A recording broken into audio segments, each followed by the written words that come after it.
Hari ini kita akan belajar materi kelas 5, tema 1, subtema 2 pada manusia dan lingkungannya, yaitu di pembelajaran kedua. Oke, di pembelajaran kedua ini kita akan mengamati gambar di layar ya. Kemudian setelah kita amati, kita nanti akan menjawab pertanyaan. Oke, kita amati terlebih dahulu. Sudah ya, kita next. Oke sahabat sekolah, berdasarkan gambar yang kamu amati tadi, ada 4 pertanyaan yang harus kita jawab. Pertanyaan pertama, kegiatan yang nampak pada gambar di atas adalah titik-titik. Apa?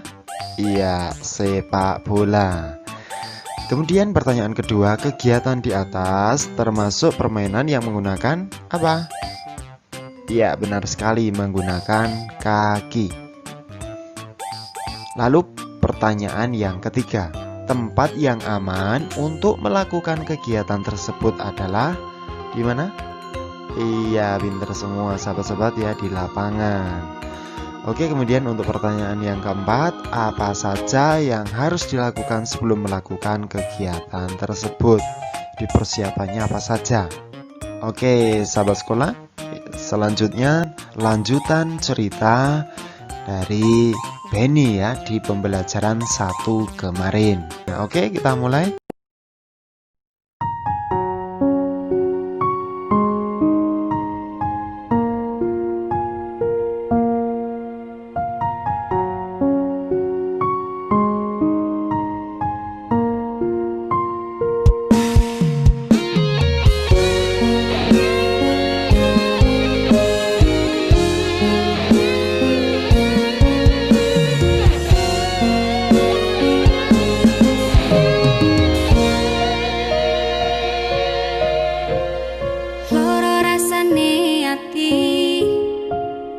Nganti rapi solali tresno tulus sangka ati dilarani.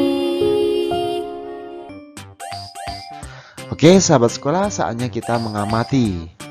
Di layar ada gambar kerangka manusia ya, mulai dari tengkorak, tulang selangka, tulang pengumpil, tulang hasta, tulang kering, betis, sampai tulang pergelangan kaki. Nah, sahabat, setelah mengamati gambar kerangka manusia tadi, saatnya kita berlatih. Oke, kita mulai. Nah, di sini ada gambar, pasangkan antara gambar dengan keterangan menggunakan garis. Ini adalah gambar tulang pada lengan manusia. Yang pertama kita cari tulang lengan atas, yang mana? Iya, yang ini ya. Kemudian tulang hasta, yang mana? Ya, yang bagian dalam. Itu ya. Oke, mudah kan? Kemudian tulang pengumpil. Iya, yang bagian luar. Kemudian tulang pergelangan tangan. Pintar sekali. Berikutnya tulang telapak tangan. Iya. Oke, kita lanjut. Oke, gambar berikutnya adalah tulang pada kaki manusia. Yang pertama, tulang paha. Yang mana tulang paha? Iya, benar sekali. Kemudian tulang kering. Mana tulang kering? Ya, yang bagian dalam ya. Tulang betis yang bagian luar. Lalu tulang tempurung. Nah, mudah sekali nih ya, tempurung.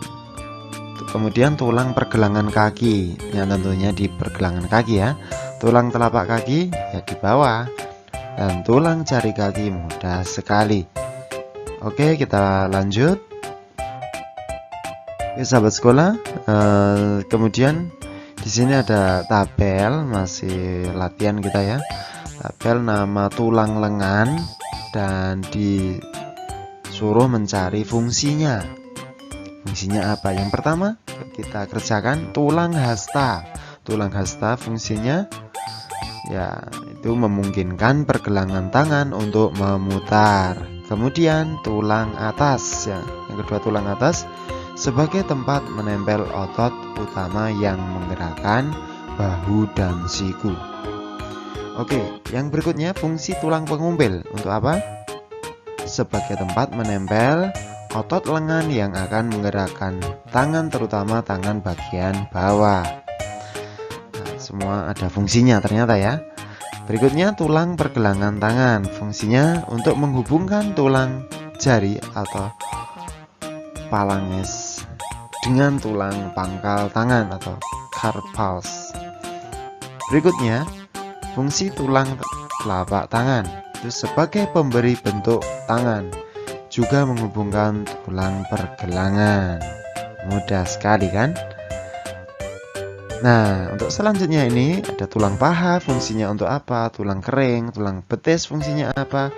Tulang pergelangan kaki, telapak tangan, dan tulang jari kaki ini kamu jawab. Tunggu jawabannya.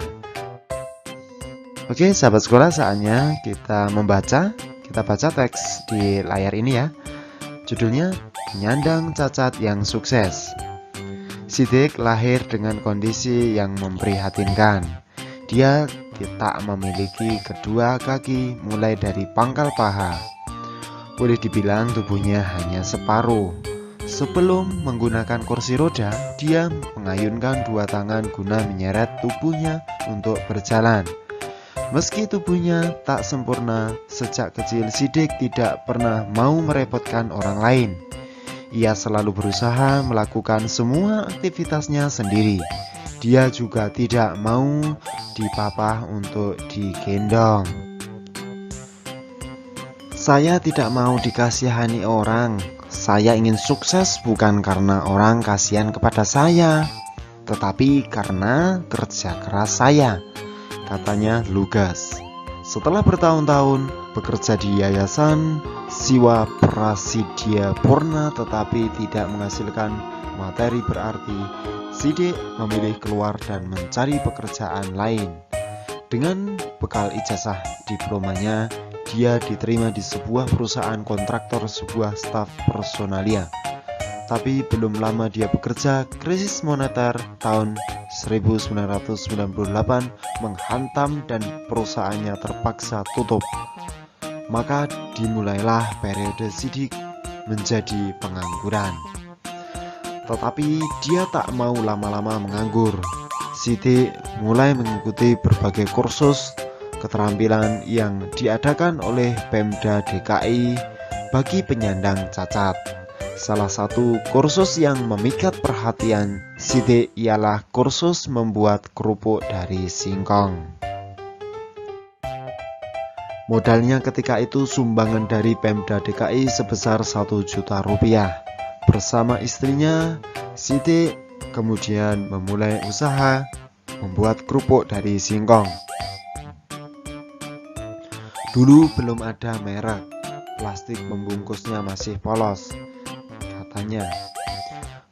Pada awal produksi, dia memproduksi sekitar 100 bungkus kerupuk berukuran 2 ons dari bahan baku singkong sebanyak 10 kg. Namanya juga pertama, kerupuk dagangan saya baru habis setelah sebulan lebih, katanya mengenang. Namun kini dari hanya mengolah 10 kg singkong, Sidik mengolah sedikitnya 50 hingga 100 singkong setiap bulannya. Dia juga sudah memiliki merek lengkap dengan cap di pembungkus produknya. Saya beri nama merek cap gurame. Ini sama sekali tidak ada hubungannya dengan ikan gurame, tetapi gurame adalah singkatan dari gurih renyah enak, katanya tersenyum. Kalau nanti ada uang lebih, merek ini saya mau patenkan, tambahnya. Beruntung ada seorang pengusaha lokal yang melihat kegigihan Sidik dan akhirnya menyumbangkan sebuah sepeda motor untuk operasional usaha. Namanya juga tidak punya kaki. Saya sempat bingung juga bagaimana mengendarainya. Tetapi Sidik tak kehilangan akal. Dia mendesain motornya agar tuas persneling dapat dioperasikan dengan tangan. Dengan bantuan tukang las, jadilah sebuah motor dengan tongkat besi tambahan yang menempel di persneling dan injakan rem. Tidak lupa dia juga menempelkan gerobak di sampingnya untuk mengangkut muatan. Motor itu benar-benar membuat mobilitas dan produktivitas usaha saya, ujar Sidik. Saat ini Sidik terus mengembangkan pemasaran produknya. Setiap hari dia masih berkeliling ke koperasi-koperasi atau warung di seluruh pelosok ibu kota. Bahkan Sidik saat kabari mewawancarainya 2 kali telepon selularnya berbunyi dari orang yang meminta agar pasokan kerupuk cap gurame segera dikirim. Kini dari hasil usahanya Sidik mengantongi keuntungan berkisar 1-2 juta rupiah per bulan. Meskipun jumlahnya kecil, apa yang diperbuat Sidik termasuk luar biasa. Dengan keadaan yang terbatas, dia menjadi entrepreneur sejati. Meminjam rumusnya Pak Ciputra, pengusaha dan dosen mata kuliah entrepreneurship, bahwa Indonesia membutuhkan sedikitnya 20% penduduknya menjadi entrepreneur, barulah menjadi negara makmur. Maka Sidik telah memulai bertahun-tahun lalu. Jelaslah Indonesia membutuhkan orang-orang gigih seperti Sidik. Nah, cerita yang kamu baca inspiratif bukan? Orang yang berkebutuhan khusus pun mampu beraktivitas layaknya orang normal. Bagaimana dengan kamu? Berdasarkan bacaan di atas, temukan ide pokok masing-masing paragrafnya. Kamu bisa menulisnya di buku tulismu di rumah. Oke, itu saja. Cukup sekian pembelajaran hari ini. Sahabat-sahabat semua, akhirnya selesai sudah belajar kita hari ini. Semoga video tadi bermanfaat bagi kalian-kalian semua dalam meraih cita-cita dan mimpi besar kalian.